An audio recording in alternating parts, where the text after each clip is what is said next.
చాలా మందికి గర్వం ఎక్కువగా ఉంటుంది. నేను ఆ పాపని చేరుకోవాలంటే మధ్యలో ఏముంది, ఇది ఒక రాయి అనుకోండి, ఈ రాయి ఆ పాప దగ్గరికి వెళ్ళాలంటే అడ్డుగా ఉంది. ఏం చేయాలి దీన్ని చెప్పండి? ఇలా తీసి పక్కకు పెట్టాలి కదా, అవునా కదా?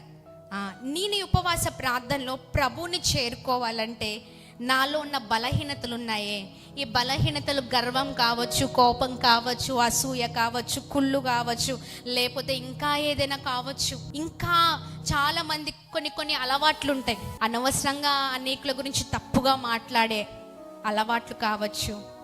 చాలా మందికి సీరియల్ అలా అతుక్కొని పోతున్నారు అనుకుంటా, సీరియల్స్కి కదా. ఏదైనా ఇంకా ఎక్కువగా దేవునికి ఇవ్వవలసిన ప్రాధాన్యత యూట్యూబ్ ఛానల్స్కి ఇస్తున్నారు అనుకుంటా. ఎక్కువగా ఎవరు చూసినా మొఖాలు మొత్తం ఎక్కడ చెప్పండి? ఫోన్లోనే. 2 అయిపోయిద్ది, 3 అయిపోయిద్ది, 4 అయిపోయిద్ది, మొహాలు మొత్తం ఎక్కడ? ఫోన్లోనే. కనీసం పిల్లలతో మాట్లాడే సమయం ఉండదు, భార్యతో మాట్లాడే సమయం ఉండదు, లేదా భర్తతో మాట్లాడే సమయం ఉండదు.